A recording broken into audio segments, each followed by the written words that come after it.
ನಾವೆಲ್ಲ ಭದ್ರಾಗಿರ್ತೀವಿ. ಸರ್, ಜಿಲ್ಲೆಯಲ್ಲಿ ಪೊಲೀಸ್ ವ್ಯವಸ್ಥೆ ತುಂಬಾ ಉತ್ತಮವಾಗಿದೆ ಅಂತ ಹೇಳಿದ್ರಿ. ಈ ಪ್ರತಿನಿತ್ಯ ಹುಡುಗರು ಓಡಾಡ್ತಾರೆ, ಇಲ್ಲ ನಾನು ಹೇಳಿದ್ನಲ್ಲ, ವೀಲಿಂಗ್ ಆಗ್ತಿದೆ. ಒಂದು ಟ್ರಾಫಿಕ್ ವ್ಯವಸ್ಥೆ ಪೂರಾ ಕೈಗೆಟ್ಟಿದೆ. ಟ್ರಾಫಿಕ್ ವ್ಯವಸ್ಥೆಯಲ್ಲಿ ನಾನು ಏನು ಅಪೋಸಿಷನ್ ಪಾರ್ಟಿ ಅವರು ಆರೋಪ ಮಾಡ್ತಾರೆ, SP ಗೆ ಹಿಡ್ತಾ ಇಲ್ಲ, PSI ಗಳು ಮಾಡಿದ ದರ್ಬಾರ್ ಆಗ್ತಿದೆ ಅಂತಿದ್ರಿ. ಬಟ್ ನೀವ್ ಹೇಳ್ತಿದ್ರಿ ಇಲ್ಲ, ಜಿಲ್ಲೆಯಲ್ಲಿ ಪೊಲೀಸ್ ವ್ಯವಸ್ಥೆ ಈಗ ಟ್ರಾಫಿಕ್ ವಿಷಯದಲ್ಲಿ ನಾನು ಒಪ್ಕೊಂತೀನಿ. ನಮ್ಮ ಸಿಟಿಲಿ ಟ್ರಾಫಿಕ್ ವಿಷಯದಲ್ಲಿ ನಾವು ಪೊಲೀಸ್ ಅವರು ಎಲ್ಲೋ ಎಡ್ವರ್ಟ್ ಮಾಡ್ಕೊಂಡಿದ್ದಾರೆ, ನಾನು ಒಪ್ಕೊಂತೀನಿ. ಟ್ರಾಫಿಕ್ ವಿಷಯದಲ್ಲಿ ನನಗೂ ಸಹ ಸಮಾಧಾನಕರ ಇಲ್ಲ ನಮ್ಮ ಪೊಲೀಸ್ ಇಲಾಖೆಯವರ ಮಾಡ್ತಿರೋದು ಟ್ರಾಫಿಕ್ ವಿಷಯದಲ್ಲಿ.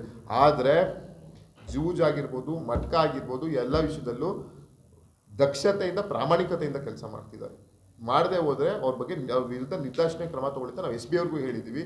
ಅದೇ ರೀತಿ ದಕ್ಷವಾಗಿ ಮಾಡ್ತಿದ್ದಾರೆ. ರೇಡ್ಸ್ ಅಂತೂ ಎಲ್ಲ ಕಡೆ, ಈಗ ಅದು ಇಸ್ಪೀಟ್ ದಂಧೆ ಆಗಿರ್ಬೋದು, ಮಟ್ಕ ಏನೇನು ಹೇಳ್ತಿದ್ದಾರೆ ಅದೆಲ್ಲವನ್ನು ಹತೋಟಿಗೆ ತರುವಂಥ ಕೆಲಸ ಮಾಡ್ತಿದ್ದಾರೆ. ಆದರೆ ಹೇಳ್ತಿದ್ದಿಲ್ಲ, ನಗರದಲ್ಲಿ ಸಮಸ್ಯೆ ಇದೆ, ನಾನು ಒಪ್ಕೊತೀನಿ. ಅದನ್ನು ನಾನು ಕಳೆದ ದಿಶಾದಲ್ಲೂ ನಾನು ಪ್ರಸ್ತಾಪಿಸಿದ್ದೆ. ಡ್ರಗ್ಸು ಮತ್ತು ಮಟ್ಕ ಇದನ್ನೆಲ್ಲ ಇನ್ನೂ ಸಹ ನೀವು ಚುರುಕಾಗಬೇಕು, ಸಾಲ್ತಿಲ್ಲ ಅಂತ. ಅದರಲ್ಲಿ ನಾನು ಒಪ್ಕೊತೀನಿ. ಟ್ರಾಫಿಕ್ ವಿಷಯದಲ್ಲಾಗಿರ್ಬೋದು, ಈ ಒಂದರಲ್ಲಿ ನಗರ ಅಂತ ಬಂದಾಗ, ನಮ್ಮ ಸಿಟಿ ಅಂತ ಬಂದಾಗ ಒಪ್ಕೊಂತೀವಿ. ಜೊತೆಗೆ ಏನು ಮೊನ್ನೆ ಗಲಾಟೆ ಆಯಿತು ಸ್ಟೇಷನಲ್ಲಿ, ಅದಾಗಲೇ ಅವ್ರನ್ನ ಅರೆಸ್ಟ್ ಮಾಡಿದ್ದಾರೆ. ಏನು ನಮ್ಮ ಹಾಸ್ಪಿಟಲಲ್ಲಿ ಗಲಾಟೆ ಆಗಿದ್ದು, ಈಗ ಮತ್ತೆ ಅದನ್ನ ಪೊಲೀಸ್ ಫೋರ್ಸ್ ಜಾಸ್ತಿ ಆಗಕ್ಕೆ ಹೇಳಿದ್ವಿ ಹಾಸ್ಪಿಟಲಲ್ಲಿ. ಅದನ್ನು ಹೋಲಿ ಆಡಿಕೊಂಡು ಅಶೋಕ ಹೋಟ್ಲಿಂದ ಬಂದು ಹಾಸ್ಪಿಟ್ಲಲ್ಲಿ ಮತ್ತೆ ಹಾಸ್ಪಿಟ್ಲಲ್ಲಿ ಹೊಡೆದಾಡ್ಕೊಂಡಿರೋದು, ಅದು ಹೋಲಿ ಆಡೋ ವಿಷಯಕ್ಕೆ ಅಲ್ಲಿಂದ ಬಂದು ಹೊಡೆದಾಡಿರೋ ಕೇಸ್ ಅದು. ಅದನ್ನ ಆಗಲೇ ಅದು FIR ಮಾಡಿದ್ದಾರೆ.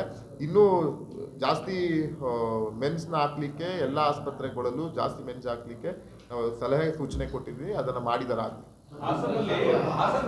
ಬೇಡ ಅದನ್ನ ಅಂತ ನಾನು ಅದು ರಿಕ್ವೆಸ್ಟ್ ಮಾಡ್ತೀನಿ.